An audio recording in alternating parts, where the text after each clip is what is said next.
conversations. But good to see y'all. Thanks so much for coming today and coming back.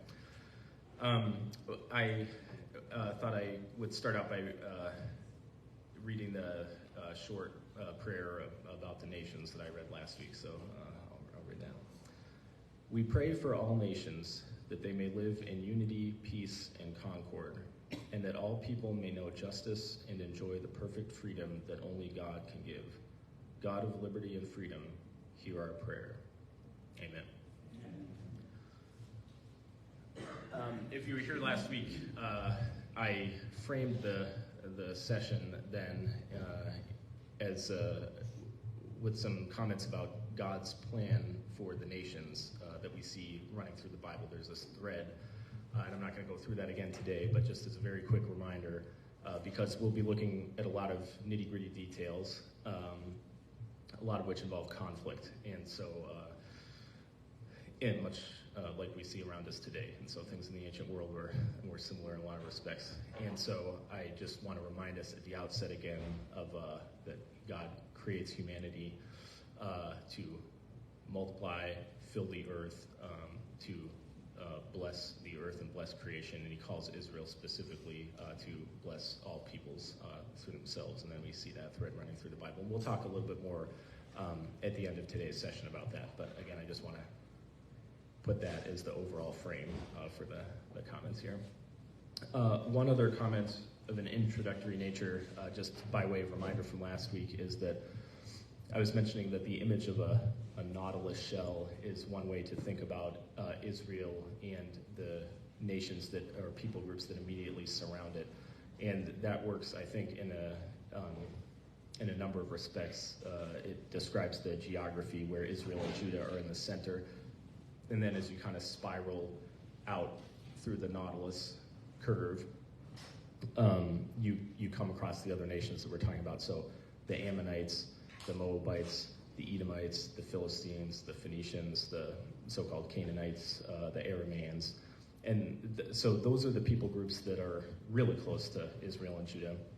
So last week we talked about two of those, the Ammonites and the Moabites, which are to the northeast, basically, of Israel, Judah. The Ammonites and the Moabites are kind of straight east of Israel and Judah. And today we'll be talking about two more people groups, the Edomites, which are basically the southeast of Israel and Judah, and then the Philistines, which are to the west, basically. And as I said, if there's desire or time down the road, maybe later this year or next year or something, we could talk for a long time about all the people groups mentioned in the Bible. There are tons, and of course we're not talking about the major empires, really, the Assyrians, the Egyptians, the Babylonians, the Persians, the Greeks, the Romans. So there's so much, political history to learn about with respect to what's going on in the Bible.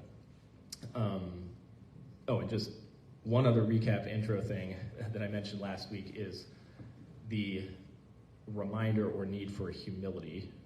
That's something I was constantly reminded of as I was prepping these lessons, because there's so much we don't know about these people groups. These were real people on the ground with all sorts of, family relationships, personal relationships, community relationships, political relationships, and we just get a tiny taste in our sources, and our sources all have perspectives to them. And so it's just something to keep in mind that I'm reminded of this festschrift that was given a volume in honor of a well-known Semitic philologist, and it was titled Working with No Data. And that's kind of the situation we often find ourselves in this field of study and related fields, is you have hardly any data, and so you do the best you can. So just doing the best I can. Okay, final intro thing. A lot of the information, as I mentioned last time, I'm getting from this book by my good friend Brian Doak called Ancient Israel's Neighbors. So if you want to read more, this is a nice, accessible book, and I just want to give credit to Brian.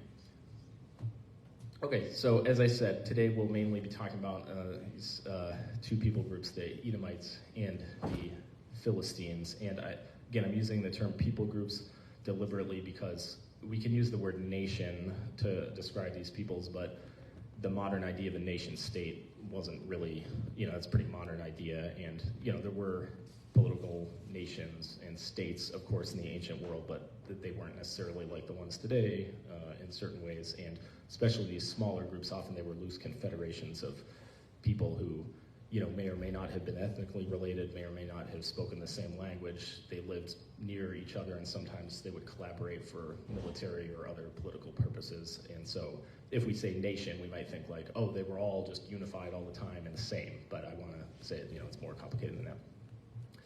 Okay, so where is Edom? Edom is, it's the third of the three so-called Transjordanian people groups. Transjordanian just means across the Jordan, so to the east of the Jordan from Israel, Judah. And they're basically southeast of the southern part of Israel. And so mostly in modern Jordan and a little bit in modern Israel. So if you remember from last week, if you were here, the Ammonites and the Moabites, the other two Transjordanian groups, they basically resided in what's now Jordan. So these Transjordanian groups basically live in what's now Jordan, but the Edomites a little more so, like overlapping with present-day Israel. Did you know, fun fact, interesting fact, for the Edomites, the entire book of Obadiah is a criticism of Edom for its role in the destruction of Jerusalem. We'll look at some text later, because you might say, like, I don't remember Edom being involved in the destruction of Jerusalem. And they don't appear directly to have been involved, but there's some texts in the Bible, including in Obadiah, where it basically says, Edom, you stood by and watched this happen, anyway, that's an interesting fact. Super brief historical synopsis. The origins of the Edomites are obscure, as with many of these peoples, and they had apparently developed a monarchy by the time of the Assyrian Empire, and they were allies with the Assyrians. So there's mention of Edomite kings. The term king could mean different things. It doesn't necessarily mean like a super big, emperor of an empire, but in the ancient world or in the ancient Middle East, but it could mean like kind of a kinglet, like a little king. So, but they had some kind of developed political system and monarchy. And you may remember that the Ammonites and the Moabites, they also were allies of the Assyrians. So basically the Assyrian Empire was this really, kind of militarily nasty empire. They did a lot of nasty things when they would come and take over a place, and they had a large military apparatus. And so they would come to this kind of backwater area, as it was relative to some other parts of the region, and they would say, join us or be destroyed, basically. And so the Ammonites, the Moabites, and the Edomites tended to join the Assyrians, but as you know from reading the Bible, the Israelites and the Judeans did not always do that, and so that proved complicated for them, but they chose to not do that. And there was major growth of the Edomites during the 8th to the 7th centuries BCE, which was basically the kind of period of Assyrian domination. All right, extant text, like I said, working with no data. We have hardly any native Edomite text. As I mentioned last time, the Ammonite, Moabite, and Edomite languages, they're almost like Hebrew. If you can read Hebrew, you can basically read these texts. Anyway, so there's this one called the Horvat Uzzah, which is a place, Ostrakhan or letter, and this is a picture of it. And it reads as in translation as follows: Message of Lamelech, speak to Bilbel. Is it well with you? Now I have blessed you by Kos. Talk about Kos in a minute. And now give the bread which is with Ahimo, and Shaul shall offer it on the altar of Kos, lest the bread become leavened. Interesting. Again, like I said, it's kind of, this is like the one tidbit we have from these people, but, it's like real people. Are you doing all right? Offer this bread. We don't want to become leavened. We talk about leavening. This is, getting real people. This is, the longest Edomite inscription we have, so some kind of, text about an offering. There's also, the picture is the same because I couldn't find a picture of this text, but it's a different text. We have a list of personal names that lists various names that have this element kos in them. Again, we'll talk about that in a second. So this list is just Ruel, Bad Kos, Shalom, Kos Bana, Pega Kos, Nadab Kos, etc. Kos Nadab. So if you're looking for a name to name your child, Kos Nadab. Hagakos. So, like I said last week, imagine you live 3,000 years from now, and the only evidence you had of anything to do with the United States of America was like the nice stones that are in the courtyard with people's names, maybe a sermon of Father Patrick's, some text from like Germany or France or Russia or something like that. That's kind of where we're at, where it's like we're trying to learn what we can about these people groups from not many sources. Okay, so we mentioned Kos, so just brief overview of the religion. The main deity in Edom appears to have been Kos, this deity, and this is a statue, perhaps of Kos's wife. It seems to be a goddess, maybe because of the long hair and stuff, but it's kind of cool with the horns and stuff. And there are names, like their personal names that we find in text, like Kos is truly exalted, Kos is my shepherd. It's interesting, like the Lord is my shepherd. They would name people like Kos is my shepherd, Kos is my friend, which can sound kind of goofy to us, but like my name, Jonathan, it's Hebrew, it means God gave. So a lot of names from the Bible, like Hezekiah is like God is strong, things like that. Uzziah means God is strong. Jesus means salvation, Yeshua. And so we might say like, oh, that's kind of funny to name your name, child Kos is my friend, but we do that thing even today. We just don't tend to think about it. Again, we don't really know much about their religion other than names. All right, so what's the name of what's the relationship of the Edomites to Israel, Judah, just very briefly? The Ammonites and the Moabites, like I said last time, Ammonites, basically enemies, with a little bit of nuance. The Moabites, I said, it's complicated, like basically enemies, but then, the book of Ruth especially problematizes that relationship in a good way, because Ruth is a Moabite, and then she kind of joins the people of Israel and then is in the lineage of David and Jesus. And so the Edomites and Israel and Judah, they had a really interesting relationship. It's one of close siblings and sibling rivalry. The Bible actually portrays Edom as Israel's twin brother, and we'll see that in these texts in Genesis. So the relationship is portrayed with some nuance, but it's generally one of strong enmity. So let's start looking at some specific texts. So this is Jacob and Esau, and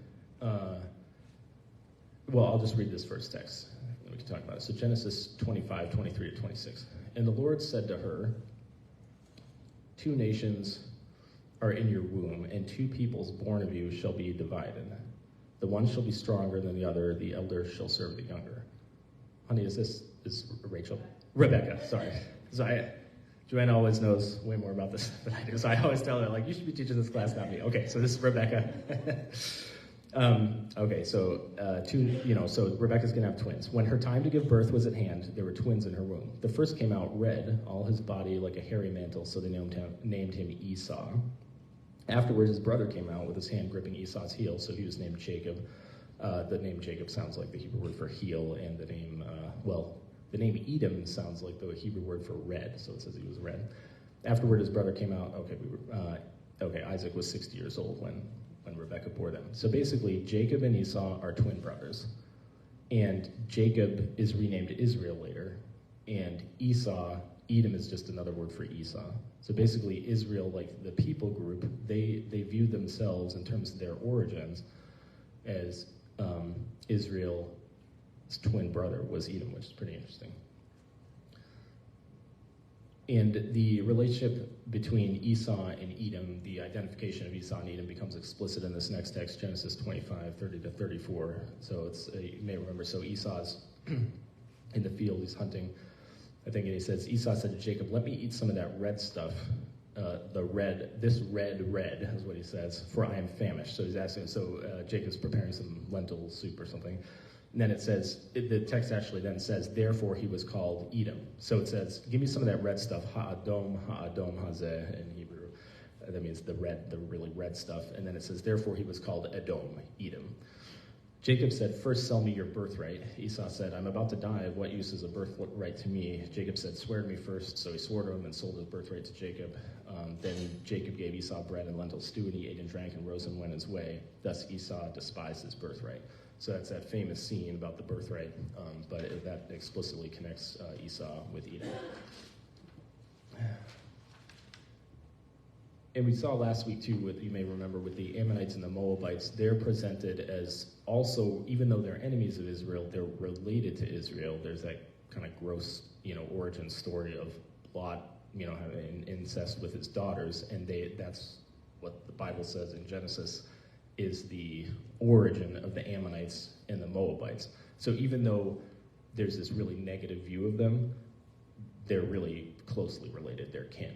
So it's like, yeah, we don't like them, but we're family. And so even same with the Edomites, which is like really interesting. So I'm colored these next verses orange because there may be a little more just kind of a neutral text. And this is an interesting one. So this is basically after the birthright scene, Jacob gets punished for doing that, because basically Laban kind of tricks him a lot. So Jacob kind of tricks Esau, and then Laban tricks Jacob. And so there's basically in those earlier texts where Esau is presented kind of badly, like he sells his birthright, you see that working out in a way that's like not so good for Jacob. So it's a little more nuanced. It's not just like Esau is bad and Jacob is good. And then here, when Isaac is giving his deathbed speech, he gives Esau a promise, but it's a little ambiguous, so I'll read the promise. It says, "Then his father Isaac answered him, 'See, away from the fatness of the earth shall your home be, and away from the dew of heaven on high.'" So that's not so nice, like you're not going to be with the good things. "By your sword you shall live, and you shall serve your brother." Also not good. But then it's a little nuanced, says, "But when you break loose, you shall break his yoke from your neck." So again, if you think about these reflecting maybe political realities later, it's saying you're close, Edom is going to serve Israel, and yet you'll break away, and there's kind of a blessing there. So it's kind of nuanced. Genesis 35:27, basically later Jacob and Esau reconcile with each other. They bury their father Isaac together, so that's kind of a positive, relation between them. And then there's just some notices in Genesis 36. Basically, Esau goes south to Edom, to Seir, so it's not making a judgment call, it's just saying like Esau went south, and that's where Edom is. And then it provides a detailed list of Edomite clans and kings. Like I said, there's some kind of monarchy.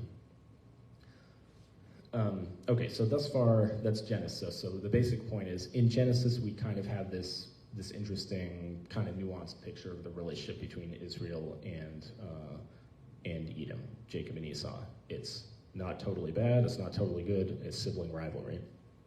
What about the rest of the Pentateuch? In Numbers, you shall not pass. So this is almost like what the text says. So basically, this is Moses sends messengers.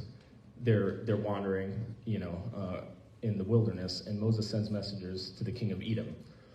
And he says, "Thus says your brother Israel," it's Moses talking to the king of Edom, "you know all the adversity that's befallen us, how our ancestors went down to Egypt. We lived in Egypt a long time. The Egyptians oppressed us, etc., etc. Now let us pass through your land. So we were enslaved in Egypt. Please let us through. We will not pass through field or vineyard or drink water from any well. We will go along the king's highway, not turning aside to the right hand or the left until we pass through your territory." So they're saying, we're not going to mess with your territory. We're just going to pass right through. Please help us, brother. But Edom said to him, "You shall not pass through, or we will come out with the sword against you." So this is the response that Edom gives. Then the Israelites said to him, "We will stay on the highway," just like we said. "And if we drink your water, we and our livestock, then we'll pay for it. It's only a small matter. Just let us pass through on foot." But the king of Edom said, "You shall not pass through." And Edom came out against them with a large force, heavily armed. Thus Edom refused to give Israel passage through their territory, so Israel turned away from them. So again, sibling rivalry. They're trying to work things out. Sometimes it goes well, sometimes it does not go well. If you have had children, if you have young children, you don't have to imagine too much to see this kind of thing working out. So Deuteronomy 2:1-8, this is, I think this is like the Sinai. So, oh yes, please. Every once in a while, could you move sideways so we can see the... Yeah. Yeah. If you move back and forth, we can all see. Yeah, thank you so much for asking. I am sorry about that. Can most of you see it now? Or okay. Yeah, thanks a lot. And if anybody wants to interject anything else at any time, please let me know. I hope we'll have some discussion, but I like to ramble a little bit. So Deuteronomy, Moses, they're about to go into Moab. They're in Moab. They're about to go into the Promised Land. Moses is giving this big, long speech, basically the whole book of Deuteronomy. So he's recapitulating the wilderness wanderings at the beginning. And so he's talking about what they did. And then here's something that's really interesting, especially in light of the last text we read, that he says that God said to the Israelites. He says, when we were wandering around, the Lord said to me, you have been skirting this hill country long enough. Head north and charge the people as follows. You are about to pass through the territory of your kindred, the descendants of Esau who live in Seir. They will be afraid of you, so be very careful not to engage in battle with them, for I will not give you even so much as a foot's length of their land, since I have given Mount Seir to Esau as a possession. That's interesting. So in the last text, basically they said, we don't want to mess with you, we just want to go through your land, and the king of Edom said, no. But here, Moses is basically recounting that God told him, don't mess with them, because I've given them this land. And we saw that last week with the Ammonites and the Moabites, how Israel is supposed to be possessing the land that they're in, but then there are these passages here and there in the Bible, like in Amos, for example, and in the Pentateuch, that basically where God says, I've given Israel its land, but I've also given these other nations their land. I have a plan for them too. It's not just Israel. So it's interesting. All right. So why don't we go to the next text, which is Deuteronomy 23, and this one's interesting too. You may remember last week there was, for the Moabites and the Ammonites, it said, to the 10th generation, these people are not going to enter the congregation of the Lord. But for the Edomites, it's actually different. It says in Deuteronomy 23, you shall not abhor any of the Edomites, for they are your kin. You shall not abhor any of the Egyptians, because you were an alien residing in their land. The children of the 3rd generation that are born to them may be admitted to the assembly of the Lord. So again, the relationships, they're not just black and white between Israel and these nations. They're fraught, they're complicated, but there are these hints, even if you don't see them all through the narrative, there's these hints of that overarching plan of God wanting to use Israel to bring all the nations to himself, or even kind of Israel being aside, God is, he has a special purpose for these other nations as well, and land for them. These last few texts, Deuteronomy 33, but then there's some others in the Bible. They're super interesting. They're kind of obscure, but so there's God from the Sistine Chapel, and he's coming forth from Seir. So there's a few texts in the Bible, including in Deuteronomy 33, that basically picture like the origin of God as being in Edom, as in Seir. So I'll read these texts and we can talk about them for a minute. It says, the Lord came from Sinai and dawned from Seir upon us. He shone forth from Mount Paran. With him were myriads of holy ones, at his right a host of his own. So basically God's coming with this angelic army or something for battle, and his starting place is Edom, not Israel. Then in Judges 5:4, the Song of Deborah, it says, Lord, when you went out from Seir, when you marched from the region of Edom, the earth trembled and the heavens poured, the clouds indeed poured water. So most of us would say, I don't remember God, residing originally in the land of Edom. What's up with that? But there's these texts in the Bible that's kind of like, oh yeah, when you came from Edom, then you marched out to battle. So there was some sense that that's where God was, I don't want to say from, but that was like his origin place as he was going out on his missions to, fight with the Israelites. And then also in Isaiah, you get that in one place, Isaiah 63:1. Who is this that comes from Edom, from Bozrah, which is the city there, and garments stained crimson? Who is this so splendidly robed, marching in his great might? It is I, announcing vindication, mighty to save. So God's saying he's coming, bringing salvation, and he happens to be coming from Edom. So even in Isaiah and the prophets later on. So I don't know, what to make of these texts exactly, but they're pretty interesting. Again, I guess the basic thing I would say is it's not like Edom bad. It's like God has some personal relationship with this land, and he's kind of from there. I've been talking for a long time. Does anybody want to say anything? Anything at all? Yes, sir. Only that what you're saying is that all of this stuff is that God has his feet on the ground. You mean he's moving? Yeah. Yeah, that's what it sounds like. Yeah. Instead of not being seen, Mm-hmm. but felt. Right. Yeah, absolutely. Right. That's a good point. Yeah, it's a good reminder, all of this. And, Dean and I were talking after the last session just about how we sometimes will have narratives about God's purpose or God's plan, but then when we look at the details, it's complicated, it's messy, it's on the ground, it's in real place in real time. So I think, if nothing else, these things remind us of that, yeah, God is on the move. He's on the move today. Where do we see that in the nitty gritty? Thank you. Yes, Donna. Are any of these groups you mentioned and talk about, like Edomites, the others, are they around in this modern day and age as tribes, and do you still have tribal conflicts in the area? That's a great question. I would say that there's no direct ancestors as far as we know, otherwise than through the diffusion of genetics, today for most of these people groups. I mean, the Jews, it's a different story, of course. You can kind of trace lineage, but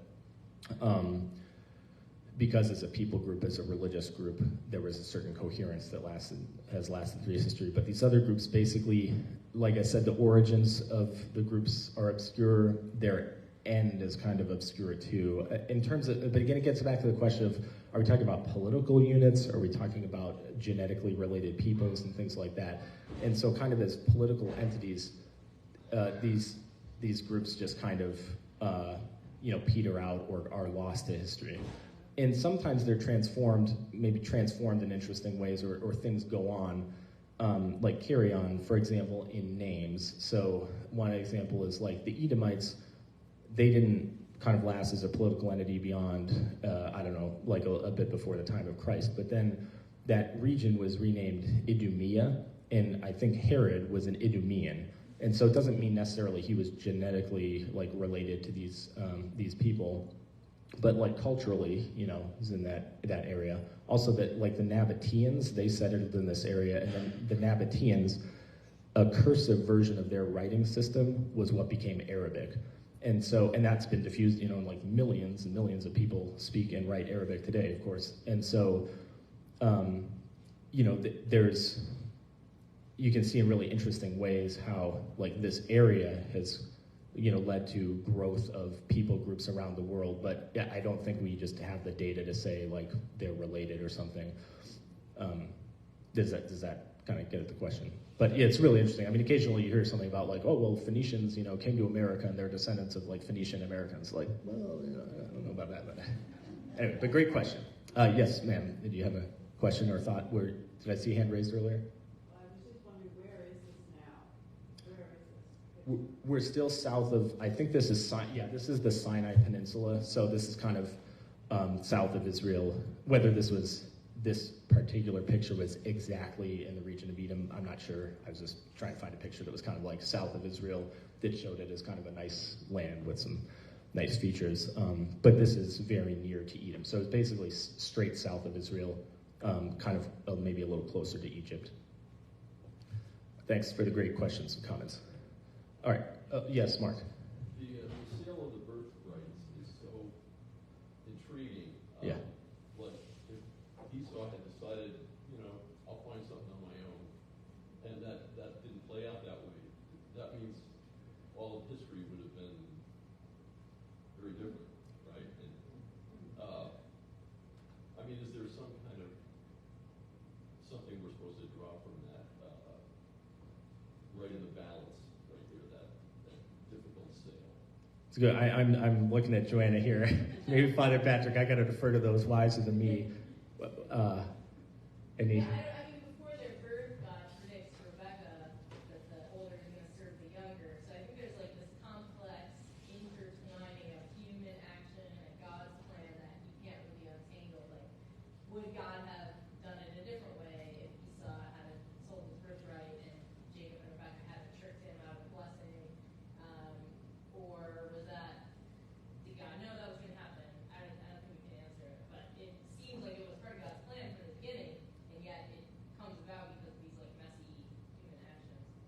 Right. Thanks for, and we can all, we all talk with family and friends about, if this little thing had not happened in my life or in my, my wife's life or my, whatever, like we would never have met, or this wouldn't have happened, or this child would not have been born. And it's like, it seems so random. Or if I had not maybe gone on this path that maybe wasn't even the best path, for various reasons, something really good would not have happened. And so we can't just reduce our own lives or history to, everything just went according. Yeah, it's like, it's in the messy details. And we see again, like the story of Ruth, or Rahab, the prostitute, where it's like she lies, but then she's commended for it in Hebrews, and then she's in the lineage of Jesus. We wouldn't just generally be like, okay, that's the way to, bring about God's promise. You lie, like, kind of engage in this certain field of work, stuff like that. We just, and yet God uses, she is righteous, she is a person of faith, more than me, she is in the hall of faith. So, who am I to say like, oh, this is God's plan or whatever. But yeah, great points. Thank you. All right, so let's move on to the historical books, which is basically just Joshua, Judges, and Samuel and Kings, so that when they're getting into the land in the period of monarchy. So here again in Joshua we get this, and so God says, to Isaac I gave Jacob and Esau.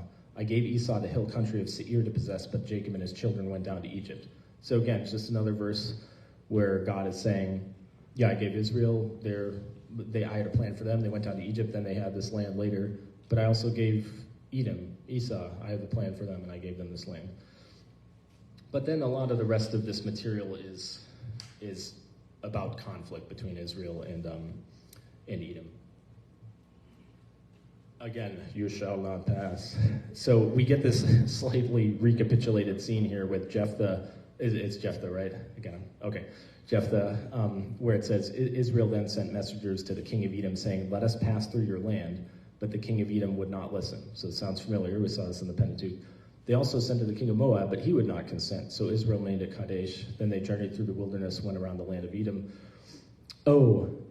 Actually, you know what? I think this is Jephthah, if I'm remembering correctly. He's recounting what happened during the wilderness wandering. So I don't think this is happening during the Judges period. So it's actually like the same kind of story, but he's just reminding, because basically, I think Jephthah, he's bordering some of the Transjordanian tribes, and so the Israelites during the period of the Judges say, Jephthah, please help us, be our leader, help us fight against these enemies that we have.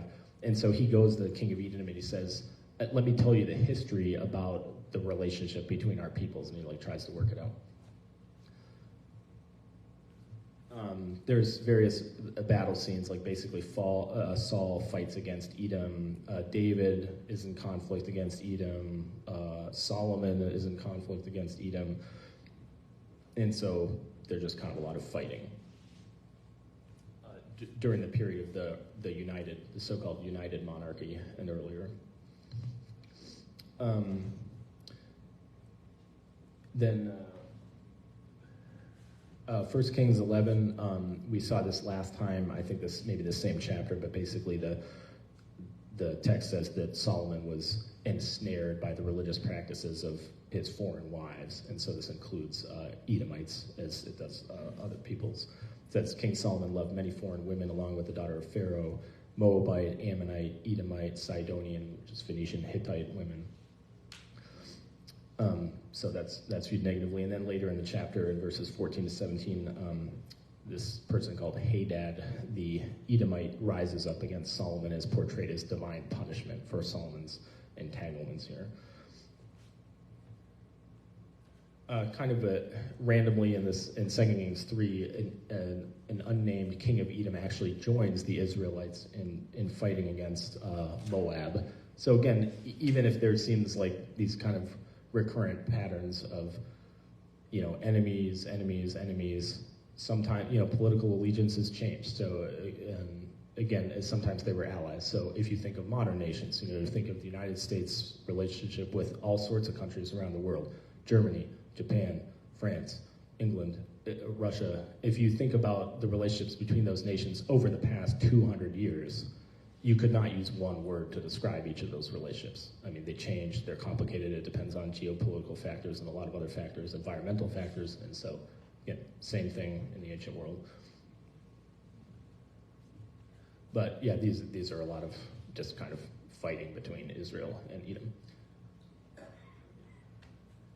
All right, so we've talked about what does the Pentateuch say about Edom, what does the historical book say, and now we can do the prophets.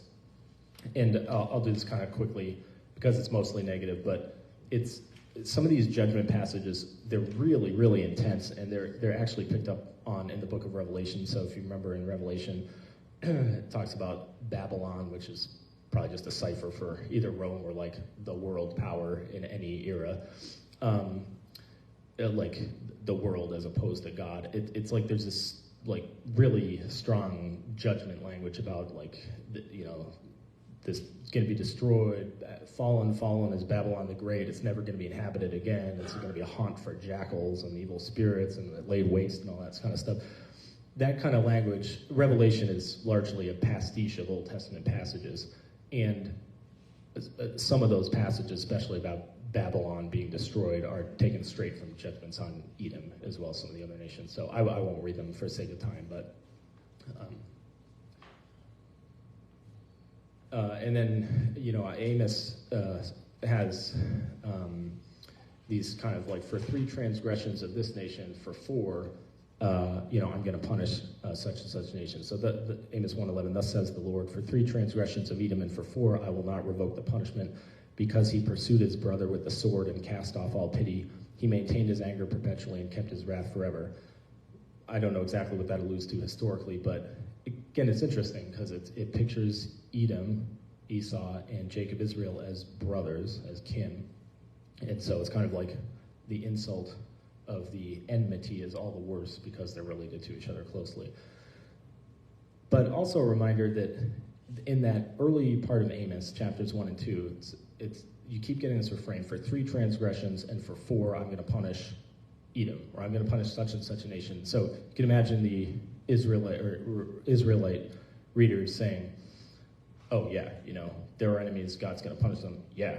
But then, all of a sudden you get, for 3 transgressions and for 4, Israel, I'm going to punish you. And so it's a good reminder that there's judgment in the Bible, there's judgment against the nations, but there's also judgment against Israel, against the people of God. There's hope for the nations, there's hope for the people of God. And sometimes it seems kind of out of proportion where like the judgment and the hope lie, where they're in different ratios and stuff, but it's all there. It's not just black and white, and God is working through all those historical circumstances.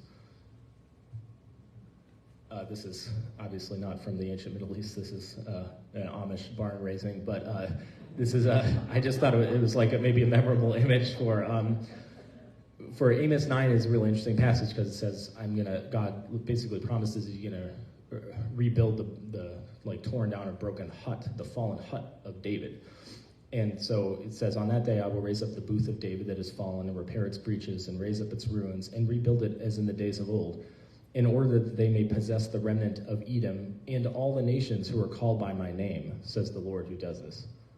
So it's like, I'm going to restore Israel and all the nations who are called by my name. So there's a sense of like God has a plan for the other peoples too, even so it's in the midst of rehabilitating Israel after the exile, presumably, that he's also going to bless the other nations.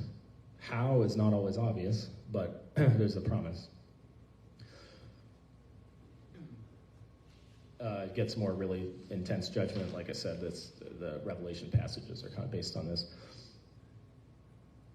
And then these texts are really interesting because these are several texts that talk, as I mentioned earlier, about how Edom is pictured as having this role and standing by while Jerusalem was sacked. So 586 BCE, the Babylonians came and they destroyed Jerusalem. Nebuchadnezzar, so it's like the book of Daniel, they go into exile. And Ezekiel's in exile. So it's like the end of the nation, 586. And these texts basically say, they criticize Edom, the brother of Israel, for just standing by. I don't think we have a lot of historical information exactly what was going on with Edom there, but that's the sense portrayed. And then the last text here is the famous one. I have loved you, says the Lord, but you say, how have you loved us? Is not Esau Jacob's brother, says the Lord? Yet I have loved Jacob, but I have hated Esau. I have made his hill country a desolation and his heritage a desert for jackals, etc. So there you get a certain picture that you get in other texts. But as we've seen, you don't get that sense in other texts. You don't get the sense that God hates Edom or Esau, but this verse does put that forth, and this verse is picked up in the book of Romans too, which is way beyond my depth to get into that passage in Romans 9 through 11. But anyway, it's an interesting biblical data there. All right, thus far the Edomites. So now we can talk about the Philistines, but I'll take a pause and see, does anybody want to take a breath? And I know it's kind of a lot of information. And as I said last time, I hope this is helpful, and this generated a lot of questions for me working through this material. It's something I will continue to think through, and I want to think through in community. I've talked with Joanna about it. It's just there's a lot of interesting issues that are raised when you look at these texts. So I'm not trying to say, here's all these answers. It's more just, here's some information. Let's continue to think about this in the weeks and months ahead. So any questions, thoughts? Okay. All right, let's do the Philistines. So the Philistines, Joanna was telling me last night, and correct me if I'm wrong, but I think that this is the only people group, at least the ones we're discussing, where God didn't say, take their land. Is that right? I was just saying, the Philistines, in contrast to some of the peoples who are living in the land of Canaan, like that in Deuteronomy, and Joshua says to wipe them out. Philistines are not one of those. Interesting. That God says, wipe them out, devote them to destruction. Thanks for clarifying. At the same time, the Philistines are in conflict a lot with Israel. So again, if you think, what are the main reasons for this? I mean, there's various kind of theological rationales and other information given, but just think you have neighbors competing for really scarce resources, water, small bits of land. They're forging their identity politically, ethnically. It's a very small space here. I mean, we're used to these vast tracts of land here in the United States, but this is like, size of like Rhode Island or something. I mean, it's like really, really small. And so it's just throughout world history, people are going to be in conflict. So anyway, the Philistines, their territory is basically in modern Israel and the Palestinian territories, especially the Gaza Strip and northward and eastward of the Gaza Strip as well. The so-called Philistine Pentapolis, you might have heard that term. So Pentapolis means 5 cities, or the major 5 cities were Gaza, Ashkelon, Gath. So Gaza is down there on the lower left. Ashkelon's a bit up the coast. Gath is basically 10 miles east of that. Ashdod is further up the coast. You may be able to see it there on the map. And then Ekron is about 6 miles east of Ashdod. Again, was there some political unity that was the Philistines? No. I mean, there were these cities. People may have identified more with their city than like the people group. So it's kind of a loose conglomeration.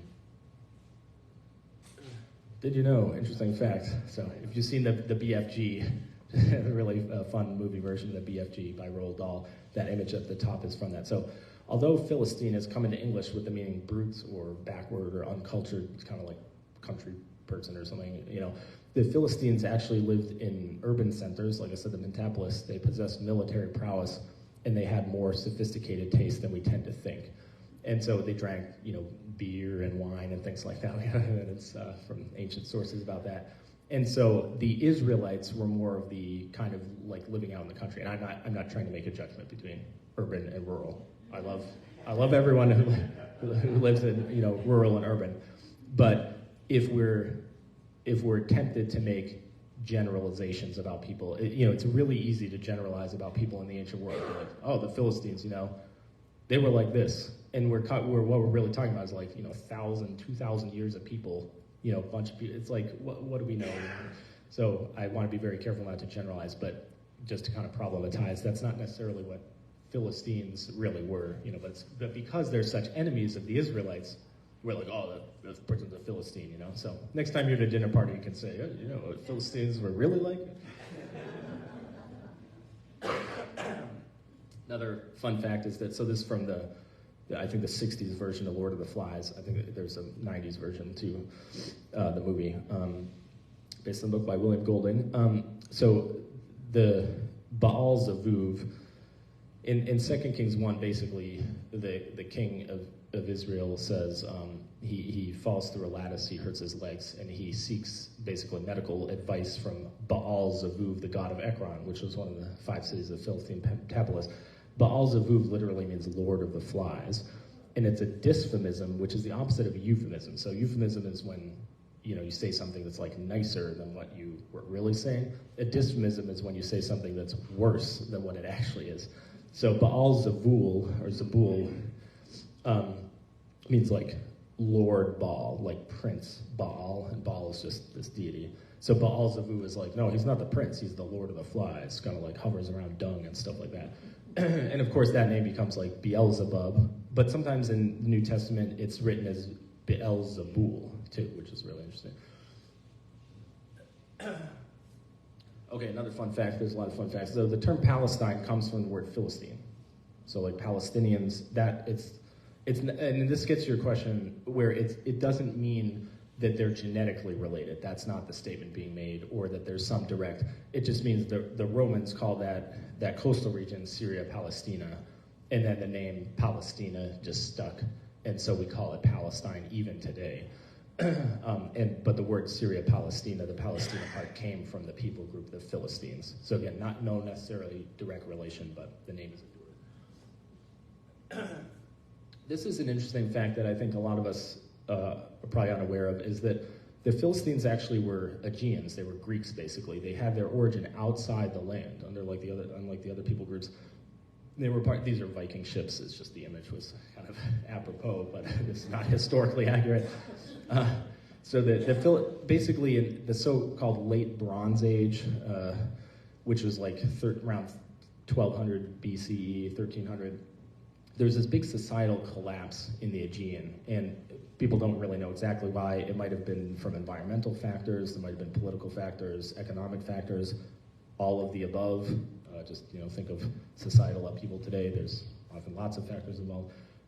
So basically, a bunch of people left the Mediterranean, and they attacked places like Egypt and the Levant, like Israel, Syria, Lebanon area, the region we're looking at. And these people were called the sea peoples by like the Egyptian stuff. So like the Egyptian pharaohs will say like, I repelled all these sea peoples. Whether the pharaoh actually repelled them or not is open to question, because there's a lot of propaganda in those texts. But a lot of texts from the ancient world are very propagandistic. But in any case, the Philistines came. So basically the situation you have is the Israelites are there kind of forging their identity, becoming a nation in the land, and these other people come also, and they're forging their identity, fighting over scarce resources. So that's the situation. This is one of the extremely few native inscriptions we have. So it's called the house that Achius, son of Padi, son of Yasad, son of Adah, son of Yair, ruler of Ekron, built for Pitgaya, his lady. May she bless him, and may she keep him, and may she lengthen his days, and may she bless his land. So this is one of the precious few Philistine inscriptions we have. It's a temple dedication inscription.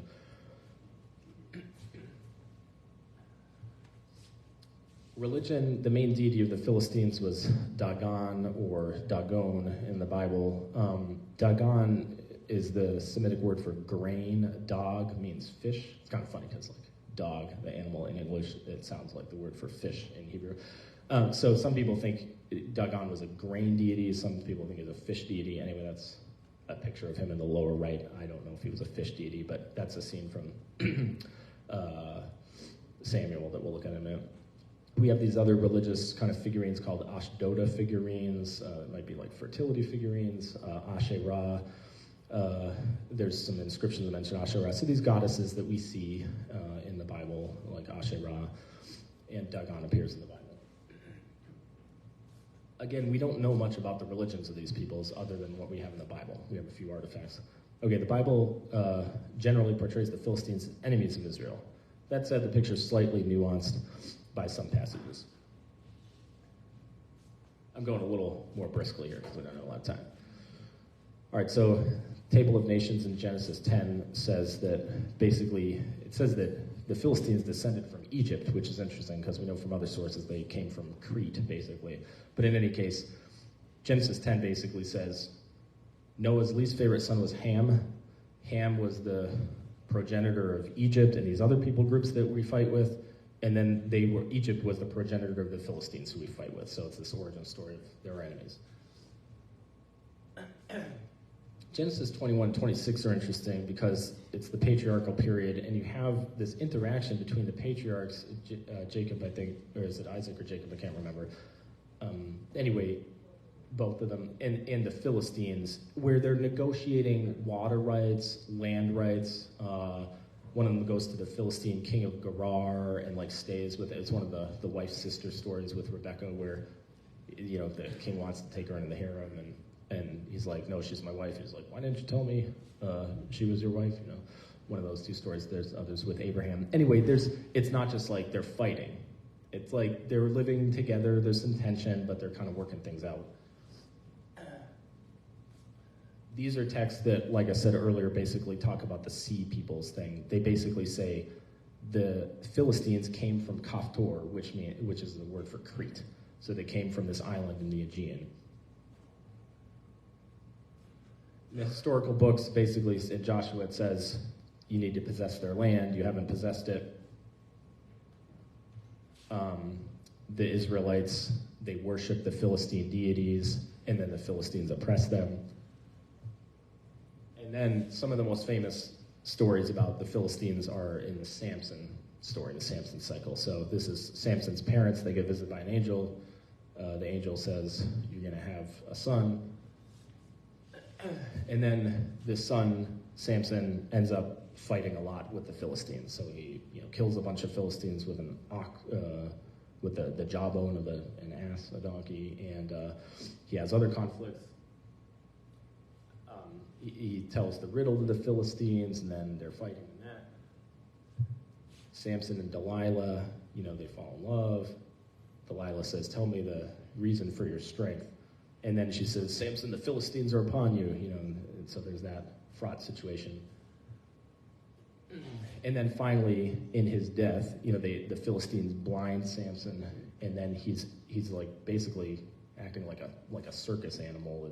He's like blind, and they're kind of like walking him around in the temple for sport. And then he pushes the pillars of the temple. The temple falls on it, says, and he killed more Philistines in his death than he had in his life. So there's a lot of tension between Samson and the Philistines.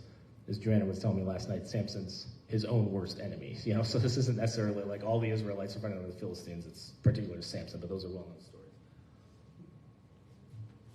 As I said, the Philistines had military prowess. So anyway, unfortunately, we don't have time, but there's a lot of interesting stories about the Philistines in Samuel. They capture the ark, and they're kind of fighting with the Israelites. 1 Samuel 17 here, David and Goliath. So one of the most famous stories in the Bible is about David fighting the Philistine champion. Again, we see a kind of nuanced picture, though, in these books about the relationship with the Philistines. Sometimes they're fighting, David and Goliath, capture the ark, all this stuff.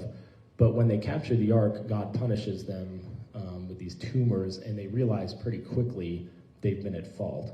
And so, and they return the ark back to Israel. David basically is fighting the Philistines, but then he hangs out. He's afraid of Saul, and he says, okay, I'm going to go live with the Philistines for a little while, and he lives with them, and he fights for them. So it's a mixed bag. It's not just black and white. Sorry to rush through this stuff, but here's the Lord of the Flies thing. And in Nehemiah, there's some kind of like, don't intermarry with the Philistines. So we saw that, like, don't intermarry with the Moabites, don't intermarry with these people group. But then we saw there's a counterpoint in Ruth where it says, Ruth here, she's a foreigner, and look what amazing part of God's plan comes through that. Prophets, destruction on the Philistines, a lot of destruction. But here in Amos 9, again, God says, did I not bring the Philistines up from Kaftor? So it's like, Israel, I brought you up from Egypt. I have a plan for you, but didn't I also bring the Philistines up from Kaftor? Not something we tend to think about a lot of the time, but God's got a plan for the Philistines too. Sorry, I can't can't comment on all that. But just since we have a couple minutes left, so I'm sorry to be running out of time, but I basically wanted to end kind of where I began. I began by saying, okay, we're going to look at a lot of nitty-gritty, but God's got this there's this overarching thread through the Bible, God's plan for the nations. So they shall beat their swords into plowshares, their spears into pruning hooks. Nation shall not lift sword against nation, neither shall they learn war anymore. And I thought, as we remember Dr. King this weekend and his family, I wanted to just throw out there, as we think about, again, I'm not offering answers here, but as we think about all the conflict that we see and read about in the Bible, but also the good and the bad, and God's working through the messy details of life. In a world in which conflict continues to be the norm, how can we as God's people today embody and practice peace? So that's a question I want to think about this weekend. And maybe just as we finish up here, let's do this. So I said this verse last time at the beginning. After this I looked, and there was a great multitude that no one could count, from every nation, from all tribes and peoples and languages, standing before the throne and before the Lamb, robed in white, with palm branches in their hands. So the good news of God's love goes out to all peoples. What does that look like? Again, it's easy to say, like, oh yeah, this is just great. I feel good about this picture. All right, so that means, God's love goes out to Israelites, Judeans, okay, but Ammonites too, and Moabites. Who else do we include in here? Yeah, that's right. All right, Philistines, the Edomites, Philistines, Jews, Gentiles. There's neither Jew nor Gentile. As we reflect on the legacy of Dr. King and his family, black and white, male and female, the enslaved, the free, the young, the old, Democrats, Republicans. You think about when we're there, before God, there's all these people that God has love for, has a plan for. It's not as abstract as we sometimes like to think. Ukrainians, Russians. So we see these intense conflicts today that are so tragic, just like the ones in the Bible. Again, I just want to offer this as food for thought, as a vision, and this is where I'll leave this because I know I'm a few minutes over, and I apologize for that. So there we are.